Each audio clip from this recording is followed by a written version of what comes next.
ಮತ್ತು ಒಂದು ಅರ್ನಿ ಆಗಿದೆ, ಒಂದು ಇನ್ಸ್ಟ್ರಕ್ಟರ್ ಮಗಳು ಮೈಸೂರಲ್ಲಿ ಕೆಲಸಕ್ಕೆ ಓದ್ತಿದ್ದಾಳೆ ಸರ್, ಇಂಜಿನಿಯರಿಂಗ್. ಹೌದಾ? ಯಾವ ಕಾಲೇಜಲ್ಲಿ?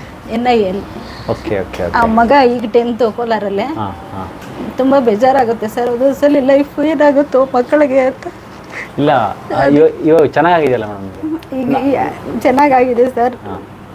ಮಕ್ಕಳದೆಲ್ಲ ಒಂದು ಲೆವೆಲ್ ಆಗೋವರೆಗೂ ಅದ್ರ ಬದುಕಿರ್ಬೇಕು ಅನ್ನೋದು. ನಾನು ಯೂಟ್ಯೂಬಿಂದನೇ ಬಂದಿದ್ದು.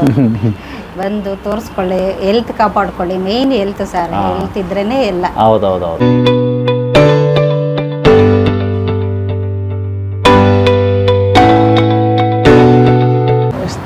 ಸ್ನೇಹಿತರೆ ನಮಸ್ಕಾರ.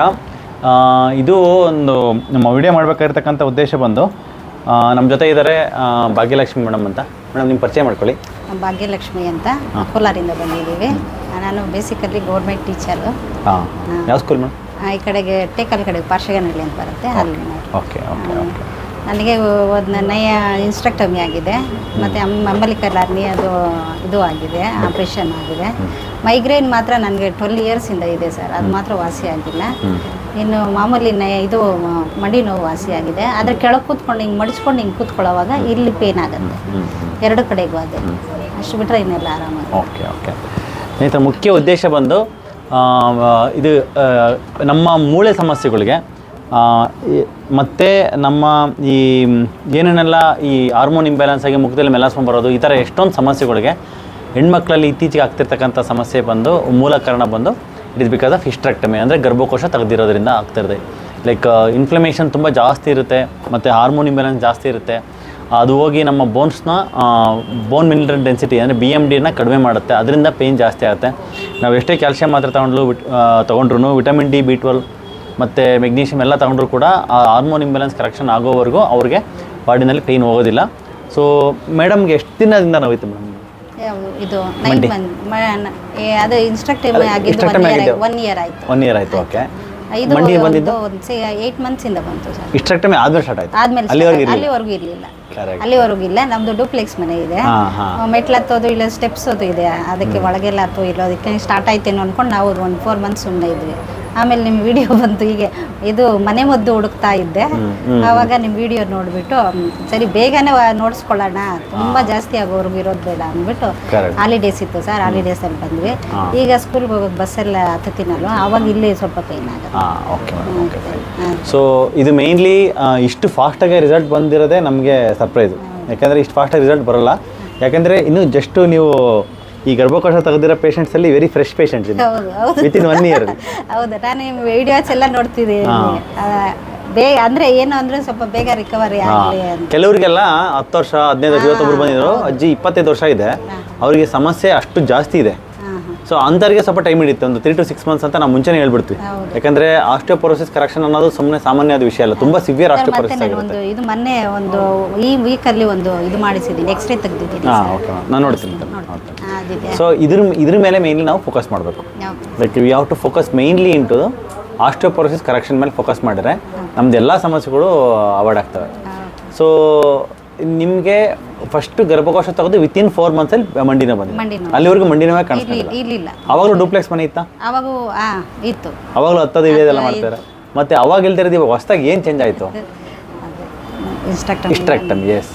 ಲೈಕ್ ಆ ಥರ ನಾವು ವೈಜ್ಞಾನಿಕವಾಗಿ ಲೈಕ್ ರಿಟ್ರೋಗ್ರೇಡ್ ಅನಾಲಿಸಿಸ್ ಇನ್ವೆಸ್ಟಿಗೇಷನ್ ಮಾಡಬೇಕು. ನಮ್ಮ ಬಾಡಿಗೆ ಏನು ಚೇಂಜ್ ಆಯ್ತು ಅಂತ ಒಂದಕ್ಕೊಂದು ಕನೆಕ್ಷನ್ ಇರೋದಿಲ್ಲ, ನಮ್ಗೆ ಗೊತ್ತೇ ಆಗೋದಿಲ್ಲ. ಸರಿ, ಹಿಂಗೆ ಮಂಡಿ ಇದಾಗಿ ಪೇಯ್ನ್ ಬಂದಿದೆ, ಇನ್ನೊಂದು ಸ್ವಲ್ಪ ದಿನ ಆಗಲಿ, ಇನ್ನೊಂದು 6 ತಿಂಗಳು 1 ವರ್ಷ ಆಗಲಿ, ಆಮೇಲೆ ನೋಡೋಣ ಹಿಂಗಾಗಿ ಆಮೇಲೆ ಒಂದು ಸ್ಟೇಜ್ ಬರುತ್ತೆ. ಆ ಸ್ಟೇಜ್ಗೆ ಇನ್ನೊಂದು ಆಲ್ರೆಡಿ 2 ಇದಾಗಿದೆ. ಸೊ ಮತ್ತೆ ಅದೊಂದು ಆ ಲೆವೆಲ್ಗೆ ಹೋಗ್ಬಿಡುತ್ತೆ. ಸೊ ಅದನ್ನು ಅವಾಯ್ಡ್ ಮಾಡ್ಕೊಳಕ್ಕೆ. ಮತ್ತು ನಿಮ್ಮದು ಆಹಾರ ವಿಹಾರದಲ್ಲಿ ಏನೇನು ನಿಮಗೆ ಮುಂಚೆನಲ್ಲಿ ತುಂಬ ಇದ್ದಿತ್ತು ಮೇಡಮ್? ಸರ್, ಎಲ್ಲ ಟೀ ತೊಗೊತಿದ್ದೆ. ಸಂಜೆ ಬಂದಮೇಲೆ ಒಂದಿಷ್ಟು ಟೀ ತೊಗೊಂಡು ಸ್ನ್ಯಾಕ್ಸ್ ತೊಗೊತಿದ್ದೆ, ಏನಾದರೂ ಪಕೋಡ, ಚಕ್ಲಿ ಈ ಥರ. ಈಗ ನಿಮ್ಮ ಫಸ್ಟ್ ವಿಡಿಯೋ ನೋಡಿದ ತಕ್ಷಣ ಅದನ್ನು ಬಿಟ್ಟೆ. ಈಗ ಮೊನ್ನೆ ಬಂದೋದ್ಮೇಲೆ ಫುಲ್ಲು ಏನು ಕಾಫಿ, ಟೀ, ಬೇಕ್ರಿ ಐಟಮ್ಸ್ ಅಂತೂ ಏನೂ ತೊಗೊತಿಲ್ಲ. ಏನು ಸ್ವೀಟ್ಸ್ ಅಂತೂ ಏನೂ ಇಲ್ಲ, ಫ್ರೂಟ್ಸ್ ಇಲ್ಲ, ಏನೂ ತೊಗೊತಿಲ್ಲ ಸರ್. ಬರೀ ಏನು ಡಯಟ್ ಇದೆಯೋ ಅಷ್ಟು ಮಾತ್ರ ತಗೊಂಡು. ಆ್ಯಕ್ಚುಲಿ ಇವಾಗ ನಾವು ನಿಮಗೆ ಫ್ಯಾಟಿ ಲಿವರು ಪ್ಲಸ್ ಈ ವೆಯ್ಟ್ ಲಾಸ್ ಮೇಲೆ ಫೋಕಸ್ ಮಾಡಿರೋದ್ರಿಂದ ಈ ಪಕೋಡ ಚಕ್ಲಿನ ಸ್ವಲ್ಪ ಅವಾಯ್ಡ್ ಮಾಡ್ತೀವಿ. ಅದರ್ವೈಸ್ ಪಕೋಡ ಚಕ್ಲಿ ಪ್ರಾಬ್ಲಮ್ ಇಲ್ಲ. ಯಾಕಂದರೆ ಬೇಸಿಕಲಿ ಬಂದು ಅದು ಕಡಲೆ ಹಿಟ್ಟು ಅಥವಾ ಅಕ್ಕಿ ಹಿಟ್ಟು, ಸೊ ಅದು ಗೋಧಿ ಅಲ್ಲ. ಸೊ ಈ ಕೊಬ್ಬರಿ ಎಣ್ಣೆಯಲ್ಲಿ ಕರಿಬೇಕು. ಕೊಬ್ಬರಿ ಎಣ್ಣೆ ಆರ್ ಎನಿ ಸ್ಯಾಚುರೇಟೆಡ್ ಫ್ಯಾಟ್. ಈಗೆಲ್ಲ ಹಿಂದಿನ ಕಾಲದಾಗೆಲ್ಲ ತುಪ್ಪದಲ್ಲಿ ಕರಿತಿದ್ರು. ನೆನಪಿದೆಯಾ ನಿಮಗೆ? ಅಜ್ಜಿ ಅವರೆಲ್ಲ ಹೇಳ್ತಿದ್ರು ನಮ್ಮ ಕಾಲದಲ್ಲಿ ತುಪ್ಪದಲ್ಲಿ ಕರಿತಾ ಇದ್ರು ಅಂತ. ಸೊ ತುಪ್ಪದಲ್ಲಿ ಕರಿಯೋಕ್ಕೆ ಇವಾಗ ಅಷ್ಟು ಅನುಕೂಲ ಇಲ್ಲ. ಬಟ್ ಅಟ್ಲೀಸ್ಟ್ ಕೊಬ್ಬರಿ ಎಣ್ಣೆನಲ್ಲಿ ಇಲ್ಲಾಂದ್ರೆ ಎಳ್ಳೆಣ್ಣೆನಲ್ಲಿ ಕರಿಯೋದು. ಕೊಬ್ಬರಿ ಎಣ್ಣೆನಲ್ಲಿ ಕರೆದ್ರೆ ನಮ್ಮ ಟೇಸ್ಟ್ ಗೊತ್ತಾಗೋದಿಲ್ಲ ಅದು. ಸೊ ಸ್ನ್ಯಾಕ್ಸ್ ಮತ್ತೆ ವೆಯ್ಟ್ ಲಾಸ್ ಆದ್ರೆ ಮತ್ತೆ ಸ್ಟಾರ್ಟ್ ಮಾಡಿ. ಬಟ್ ಕಾಫಿ ಟೀ ಮಾತ್ರ ಬೇಡ. ಕಾಫಿ ಟೀ ಅವಾಯ್ಡ್ ಮಾಡ್ಕೊಂಡ್ಬಿಟ್ಟು ಜಸ್ಟ್ ನೀವು ಸ್ನ್ಯಾಕ್ಸ್ ಪಕೋಡ ಬೇಸಿಕಲಿ ಅದು ಕಡಲೆ ಹಿಟ್ಟು. ಗ್ಯಾಸ್ ಆಗುತ್ತೆ ಅಂತಾರೆ. ಗ್ಯಾಸ್ ಬಂದ್ಬಿಟ್ಟು ನಮ್ಮದು ಡೈಜೆಷನ್ ಪವರ್ ಇರಲ್ಲ. ಕಡಲೆ ಹಿಟ್ಟು ಮತ್ತು ಹೆಸರು ಕಾಳು ಕಡಲೆಕಾಳೆಲ್ಲ ತಿಂದಾಗ ಗ್ಯಾಸ್ ಯಾಕೆ ಬರುತ್ತೆ ಅಂತಂದರೆ ಅದು ಹೈ ಪ್ರೋಟೀನ್ ಡಯಟು. ಆ ಹೈ ಪ್ರೋಟೀನ್ ಡಯಟ್ನ ನಾವು ಬಾಡಿಗೆ ಸೇರಿಸುವಾಗ ನಮ್ಮ ಡೈಜೆಷನ್ ಪವರು ಹಂಗೆ ಅಷ್ಟಿರಬೇಕು. ಅದು it should be very high. ಅಡುಗೆ ಮಾಡೋ ಊಟ ಮಾಡೋಷ್ಟೊತ್ತಿಗೆ ಸುಮ್ಮನೆ ಒಂದೆರಡು ಚಕ್ಲಿ ತಗೊಂತಿದ್ದೆ. ಒಂದು ಚಕ್ಲಿ ಜೊತೆ ಒಂದಷ್ಟು ಟೀ ಕುಡಿತಿದ್ದೆ. ಈಗ ಮತ್ತೆ ಫುಲ್ ಟೀ ಅವಾಯ್ಡ್ ಮಾಡಿದ್ದೀನಿ. ಚಕ್ಲಿ ನಿಪ್ಪಟ್ಟು ಏನು ತಗೊಂತಿಲ್ಲ. ಏನೂ ಇಲ್ಲ ಸರ್, ಏನಿದೆಯೋ ಡಯಟು ಅದೇ ತಗೊಂತಿದ್ದೀನಿ. ಬೆಳಗ್ಗೆ ಜ್ಯೂಸಸ್ 3 ಜ್ಯೂಸ್ ಕುಡಿತೀನಿ. ಇದು ಹುರುಳಿಕಾಳದು ಅವೆಲ್ಲ ಪಲ್ಯ. ಮಧ್ಯಾಹ್ನ ಅನ್ನ ನೀವು ಅಕ್ಕಿ ಕೊಟ್ಟಿದ್ದೀರಲ್ಲ, ಆ ಅಕ್ಕಿದಲ್ಲಿ ಅನ್ನ ಮಾಡ್ಕೊಂಡು ತಿನ್ನೋದು. ಸಂಜೆ ಪಲ್ಯ ಮಾಡ್ಕೊಂತೀನಿ. ಬೆಳಗ್ಗೆ ತಿಂಡಿಗೆ ಏನು ಮಾಡ್ತೀನಿ? ತಿಂಡಿ ಜ್ಯೂಸ್ ಕುಡಿದು ಹೋಗ್ತೀನಿ. ಎಲ್ಲ ಟೀಚರ್ಸ್ಗೂ ನಿಮ್ಮ ಲೈಫ್ ಸ್ಟೈಲ್ ಏನಿವಾಗ ಇದೆಯಲ್ಲ ಅದು ಆ್ಯಕ್ಚುಲಿ ಐಡಿಯಲ್ ಲೈಫ್ ಸ್ಟೈಲ್. ನಾವು ಎಷ್ಟು ಜನ ಟೀಚರ್ಸ್ಗೆ ಹೇಳ್ತೀವಿ ಸರ್ ಬೆಳಗ್ಗೆ ಹೋಗ್ತೀವಿ ಪಾಠ ಮಾಡೋದಕ್ಕೆ ನಮಗೆ ತಲೆನೇ ಹೊಡೋದಿಲ್ಲ, ಹೊಟ್ಟೆ ಹಸಿತಾ ಇರುತ್ತೆ ಅಂತ. ಸ್ಟಾರ್ಟಿಂಗಲ್ಲಿ ಅನ್ಸುತ್ತೆ ಸರ್, ಹಂಗೆ ಅನಿಸ್ತು. ಮೊನ್ನೆ ಲಾಸ್ಟ್ ಬಂದಾಗ ಮೇಡಮ್ ಹತ್ರ ಹೇಳಿದ್ದೆ ಆಗ್ತಾ ಇಲ್ಲ ಮೇಡಮ್ ಅಂತ. ಮೇಡಮ್ ನೀವು ಏನಿಲ್ಲ, ನೀವು ಧೈರ್ಯ ಮಾಡ್ಕೊಳ್ಳಿ ಸಾಕು ಆಗತ್ತೆ ಅಂದ್ರೆ. ಯಾಕಂದ್ರೆ ನಿಮ್ದು ಇನ್ಸುಲಿನ್ ಸ್ವಲ್ಪ ಜಾಸ್ತಿ ಇತ್ತು. ಹಂಗಿರುವಾಗ ಹಂಗರ್ ಕ್ರೇವಿಂಗ್ ಜಾಸ್ತಿ. ಲೈಕ್ ಹಂಗರ್ ಬಾಡಿನಲ್ಲಿ ಲೈಕ್ ನೋಡಿ 36 ಇತ್ತು. ಇದ್ದಾಗ ಹಸಿವು ತಡೆಯೋಕ್ಕಾಗಲ್ಲ. ಬಟ್ ಅದಕ್ಕೆ ರಾಮಬಾಣ ಏನಂದ್ರೆ ಕಾಕತಾಳಿ ಏನಂದ್ರೆ ಅದಕ್ಕೆ ರಾಮಬಾಣನೇ ಹಸಿವು. ನಾವು ಎಷ್ಟು ಫಾಸ್ಟಿಂಗ್ ಮಾಡ್ತೀವೋ ಉಪವಾಸ ಮಾಡ್ತೀವೋ ಅಷ್ಟು ಇನ್ಸುಲಿನ್ ಕಮ್ಮಿ. ಫಾಸ್ಟಿಂಗ್ ಒಂದು ಹಾಕಿದ್ರೆ ಅದನ್ನ ನೋಡ್ಕೊಂಡು ಎಲ್ಲ ವಿಡಿಯೋಸ್ ನೋಡ್ತಾನೆ ಇರ್ತೀವಿ. ಇವತ್ತೇನಾಗಿದೆ ಅಪ್ಡೇಟ್ ಬರಲಿಲ್ಲ ಅಂದ್ರೆ ಸುಮ್ಮನೆ ಸ್ಕೂಲಲ್ಲಿ ಒಂದು ಮಕ್ಕಳನ್ನ ಲೀಜರ್ ಬಿಟ್ಟಿತ್ತು ಅದನ್ನೇ ಎತ್ಕೊಂಡು ನೋಡಿರ್ತೀವಿ. ಮತ್ತೆ ನಿಮಗೆ ಏನೇನು ಅಡಿಷನಲ್ ಚೇಂಜಸ್ ಏನಾಗಿದೆ ಮೇಡಮ್? ಸರ್ ಏನಿಲ್ಲ, ಆಕ್ಟಿವ್ ಆಗಿದ್ದೀನಿ. ಮತ್ತೆ ಅದೇ ಈ ತಲೆನೋವು ಇಲ್ಲ ಅಂದ್ರೆ ಇನ್ನೂ ಸೂಪರ್. ತಲೆನೋವು ಸರಿ ಆಯ್ತು. ಬಿಕಾಸ್ ನಿಮ್ಗೆ ಆಲ್ಮೋಸ್ಟ್ 12 years ಇಂದ ಇರೋ ಸಮಸ್ಯೆ. ಮೇನ್ಲಿ ಮೈಗ್ರೇನ್ಗೆ ಮೇನ್ ರೀಸನ್ ಬಂದು ಗಟ್ ಇಂಬ್ಯಾಲೆನ್ಸ್. ನೀವು ಹೇಳಿರ ಟೀ, ಅದೇ ಅದರಿಂದನೇ ಮೇನ್ಲಿ. ಅದರಲ್ಲಿ ಈ ಕಾಫಿ ಟೀ. ಇದು ಪ್ರಜಿಮಾ ಹಾಸ್ಪಿಟಲ್ ತೋರಿಸಿದ್ದೆ, ಅವರು ಒಂದು ಟ್ಯಾಬ್ಲೆಟ್ ಕೊಟ್ಟಿದ್ರು. ಎಲ್ಲ MRI ಎಲ್ಲ ಮಾಡಿಸಿದ್ದಕ್ಕೆ ಲಾಸ್ಟಲ್ಲಿ ತುಂಬ ತಲೆನೋವು ಬರೋವರೆಗೂ ಫುಲ್ಲು ಜಾಸ್ತಿ ಆಗೋವರೆಗೂ ತಡ್ಕೊಳ್ಳಿ. ಆದ್ಮೇಲೆ ಒಂದೇ ಒಂದು ಅದೇ ಅದು ಸಿಂಪ್ಟಮ್ಯಾಟಿಕ್ಕು. ಈಗ ಅದೇನಂದ್ರೆ ತಲೆನೋವು ಬಂದಾಗ ತಗೊಳೋದು, ನೋವು ಬಂದಾಗ ಮಾತ್ರ ತಗೊಳೋಂತಾರ. ಬಟ್ ಫಸ್ಟ್ ಯಾಕೆ ತಲೆನೋವು ಉಟ್ಕೊಳ್ತೈತೆ ಅದ್ರ ಮೇಲೆ ನಾವು ವರ್ಕ್ ಮಾಡಿದರೆ ಮೈಗ್ರೇನ್ ಬಂದು ಮೇನ್ಲಿ ಗಟ್ ಬ್ರೈನ್ ಆಕ್ಸೆಸ್ ಇಂಬ್ಯಾಲೆನ್ಸ್. ಅಂದರೆ ನಮ್ಮ ಗಟ್ಟು ತುಂಬ ಇಂಬ್ಯಾಲೆನ್ಸ್. ನೀವು ಹೇಳಿದ್ರಲ್ಲ ಟೀ, ಈಗ ಮಧ್ಯಾಹ್ನ 2 ಗಂಟೆ ಊಟ ಮಾಡಿರ್ತೀರ, ಸಾಯಂಕಾಲ 5 ಗಂಟೆಗೆ ಮನೆಗೆ ಬಂದು ಟೀ ಕುಡಿದ್ರೆ ಅಷ್ಟು ಅಸಿಡಿಟಿ ಪ್ಲಸ್ ಈ ಮೆಗ್ನೀಷಿಯಮ್ ಕಂಪ್ಲೀಟ್ ಡಿಪ್ಲೀಟ್ ಆಗಿಬಿಡುತ್ತೆ ಬಾಡಿನಲ್ಲಿ. ಮೋಸ್ಟ್ ಆಫ್ ದ ಮೈಗ್ರೇನ್ಗೆ ಮೇನ್ಲಿ ಬಂದು ಮೆಗ್ನೀಷಿಯಮ್ ಡಿಪ್ಲೀಷನ್ ಮತ್ತು ಪ್ರೋಬಯೋಟಿಕ್. ಅಂದರೆ ಪ್ರೋಬಯೋಟಿಕ್ ಇಲ್ಲದೆ ಇರೋದು. ಒಳ್ಳೆ ಗಟ್ ಹೆಲ್ತ್ ಇರಬೇಕು. ಅದು ಹೆಂಗಾಗುತ್ತೆ ಅಂದರೆ ಈ ಚೆನ್ನಾಗಿ ಹೆಲ್ತಿಯಾಗಿರ್ತಕ್ಕಂಥ ಬ್ಯಾಕ್ಟೀರಿಯಾಗೆ ಟೀ ಹಾಕ್ಬಿಟ್ರೆ ಅದು ಆಸಿಡ್ ಹಾಕ್ದಂಗೆ ಎಲ್ಲ ಬ್ಯಾಕ್ಟೀರಿಯಾಗಳೆಲ್ಲ ಸತ್ತೋಗ್ಬಿಡುತ್ತೆ. ಒಳ್ಳೆ ಬ್ಯಾಕ್ಟೀರಿಯಾಗಳೆಲ್ಲ ಸತ್ತೋಗ್ತವೆ, ಕೆಟ್ಟ ಬ್ಯಾಕ್ಟೀರಿಯಾಗಳು ಉಟ್ಕೊಳ್ತವೆ. ಆ ಕೆಟ್ಟ ಬ್ಯಾಕ್ಟೀರಿಯಾಗಳು ಹೆಂಗಿರ್ತವೆ ಅಂದರೆ ನಾವು ಮತ್ತೆ ಲೈಕ್ ನಾಳೆ ನಾವು ಟೀ ಬಿಡೋಕೆ ಹೋಗುವಾಗ ಟೀ ಬೇಕು ಕಾಫಿ ಬೇಕು ಅಂತ ತಲೆ ಎಳಿತಾನೆ ಇರ್ತವೆ. ಅದಕ್ಕೆ ನಾವು ಟೀ ಕಾಫಿನ ಕಾನ್ಷಿಯಸ್ಲಿ ಅವಾಯ್ಡ್ ಮಾಡಿ ಹೆಂಗೋ ಮಾಡಿ ಬಿಟ್ಬಿಟ್ರೆ ಆಗ ಆ ಕೆಟ್ಟ ಬ್ಯಾಕ್ಟೀರಿಯಾಗಳು ಸತ್ತೋಗ್ಬಿಡ್ತವೆ. ಯಾಕಂದ್ರೆ ಅವು they are always survive on the bad food. Inflammatory ಫುಡ್ಡಿಂದ ಸರ್ವೈವ್ ಆಗ್ತಿರ್ತಾರೆ. ನಾವು ಯಾವಾಗ ಸ್ಟಾಪ್ ಮಾಡ್ತೀವೋ ಆ ಶುಗರು ಆ ಮಿಲ್ಕ್ ಅದೆಲ್ಲ, ಅವಾಗ ಅದು ಬಾಡಿಯಿಂದ ಆ ಬ್ಯಾಕ್ಟೀರಿಯಾ ಹೋಗ್ಬಿಟ್ರೆ ನಮಗೆ ಟೀ ಕ್ರೇವಿಂಗ್ ಹೋಯ್ತು, ಕಾಫಿ ಕ್ರೇವಿಂಗ್ ಹೋಯ್ತು.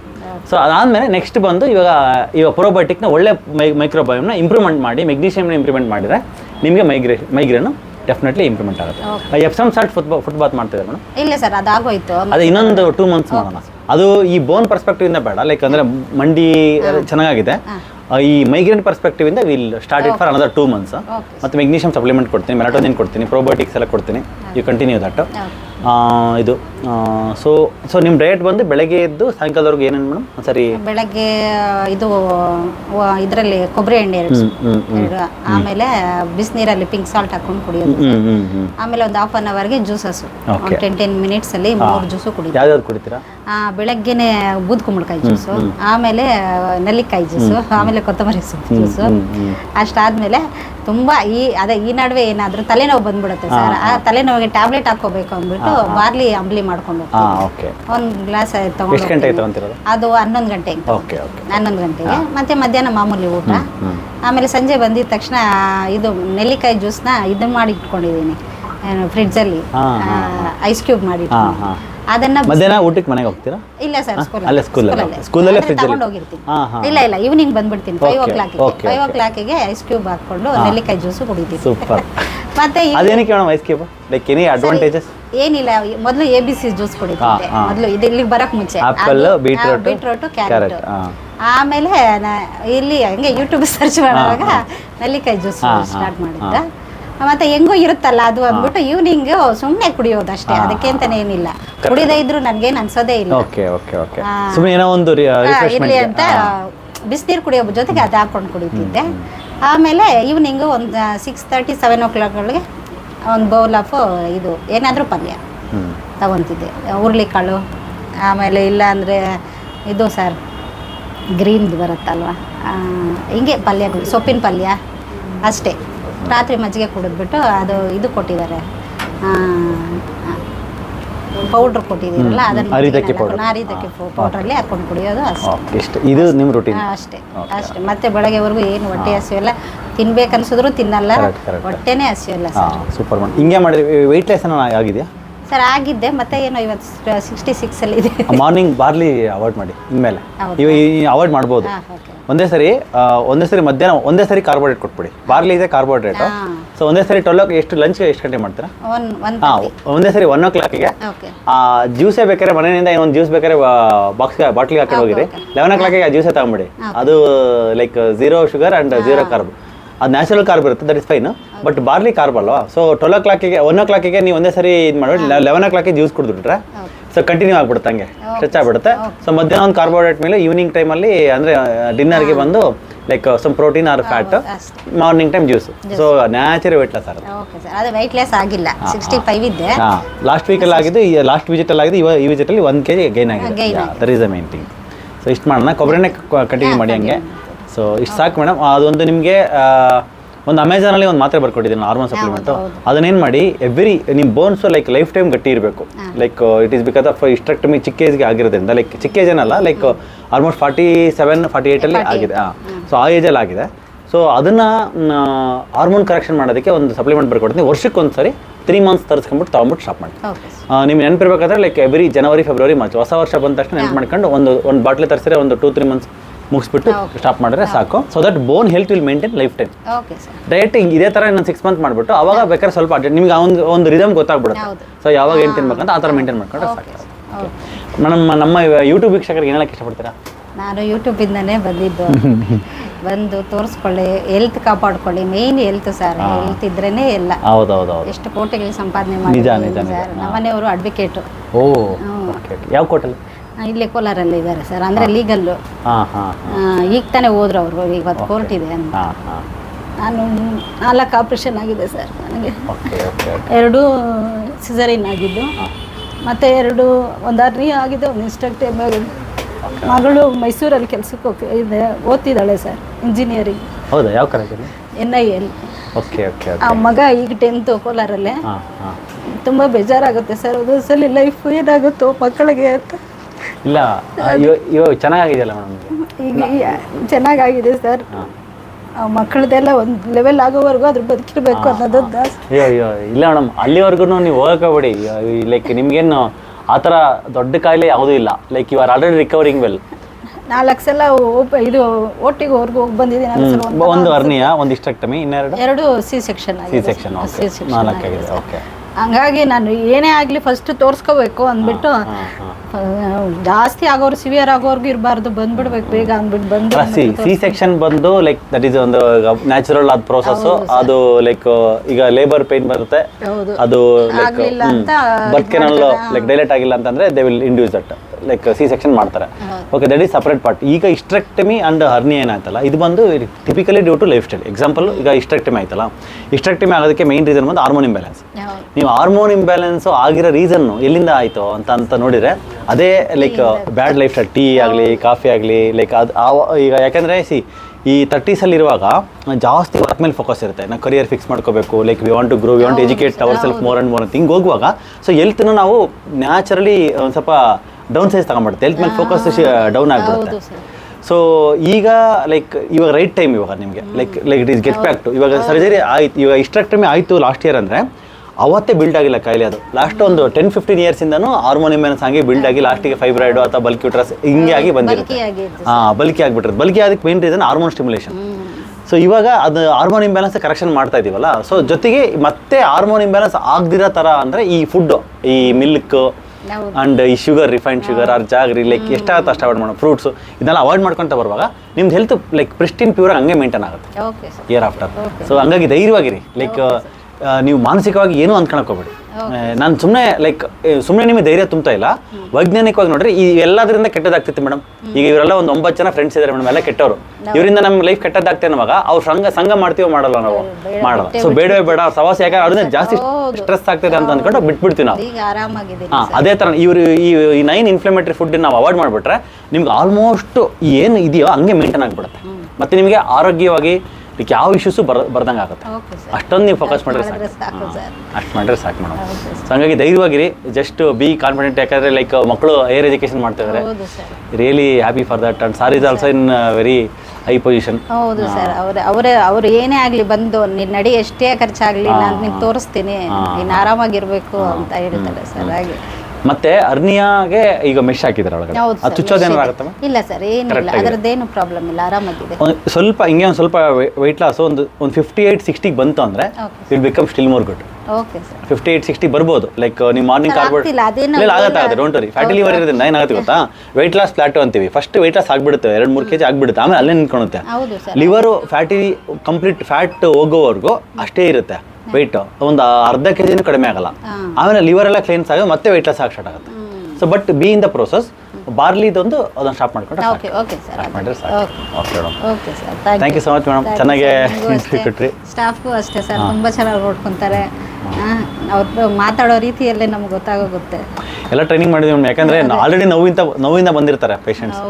ಈಗ ಬೇರೆ ಏನೋ ಡಯಾಬಿಟೀಸು ಅಥವಾ ಬೇರೆ ಏನೋ ಸಮಸ್ಯೆ ಅಂತ ಬಂದರೆ ಏನು ಅವ್ರಿಗೆ ಆಲ್ರೆಡಿ ಇರೋಲ್ಲ, ಜಸ್ಟ್ ಮಾತ್ರ ತೊಗೊಂಡಿರ್ತಾರೆ, ಶುಗರ್ ಜಾಸ್ತಿ ಕಡಿಮೆ ಅಷ್ಟೇ ಇರುತ್ತೆ. ಬಟ್ ಪೇಯ್ನ್ ಇರೋರು ಆಲ್ರೆಡಿ ಫಿಸಿಕಲಿ ಪೇಯ್ನಲ್ಲಿ ಇರ್ತಾರೆ ಅವರು.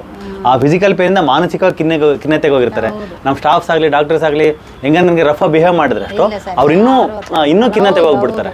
ಅದಕ್ಕೆ ಮತ್ತೆ ಎಲ್ಲೂ ದಾರಿ ಇಲ್ಲಂಗೆ ಆಗ್ಬಿಡುತ್ತೆ. ಅವ್ರು ನೋವು ವಾಸಿ ಮಾಡ್ಕೊಳಕ್ಕೆ ನೋವಿನ ಮೇಲೆ ನೋವು ಆಗ್ಬಿಡುತ್ತೆ. ಅದಕ್ಕೋಸ್ಕರನೇ ನಾವು ಆ ಥರ ಏನು ಅವ್ರಿಗೆ ಎಕ್ಸ್ಟ್ರಾ ನೋವು ಕೊಡ್ದಂಗೆ ಎಷ್ಟಷ್ಟು ಸಮಾಧಾನವಾಗಿ ಬಿಹೇವ್ ಮಾಡಿ, ಯಾಕಂದ್ರೆ ಆಲ್ರೆಡಿ ಪೇನಲ್ಲಿ ಇರ್ತಾರೆ. ಅವ್ರು ಅಗ್ರೆಸಿವ್ ಆಗ್ಬೋದು, ನಾವು ಅಗ್ರೆಸಿವ್ ಆಗ್ಬೋದು. ಡ್ರಿಪ್ಸ್ ಹಾಕೊಂತಿದ್ದೆ, ಹಿಂಗಿದೆ ಸಾರ್ ಹತ್ರ ಹೋಗ್ಬೇಕು ಅಂದಿದ್ರೆ, ಸರಿ ಹೋಗಿ ಬನ್ನಿ ಆಮೇಲೆ ಮಾಡ್ತೀವಿ ಅಂತಂದ್ರೆ ಸರ್. Okay sir. ಇನ್ನೊಂದು ಎಷ್ಟಿದೆ ಕಿಲೇಷನ್? 6 ಆಗಿ 4 ಇಂಜೆಕ್ಷನ್ ಇದೆ. ಅದನ್ನು ಕ್ಯಾಲ್ಸಿಯಂ ಡ್ರಿಪ್ಪು ಮತ್ತು ಕಿಲೇಷನ್ ಅದನ್ನ ಹಾಕ್ಸ್ಕೊಂಡ್ಮೇಲೆ ಬೋನ್ಸ್ ಎಲ್ಲ ನ್ಯಾಚುರಲ್ ಗಟ್ಟಿ ಆಗುತ್ತೆ.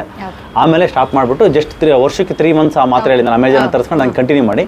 ಆಮೇಲೆ ಡಯಟ್ ಮಾತ್ರ ಹಿಂಗೆ ಮೇಂಟೈನ್ ಮಾಡಿ ಇನ್ನೊಂದು 6 ಮಂತ್ಸ್ 1 ಇಯರ್.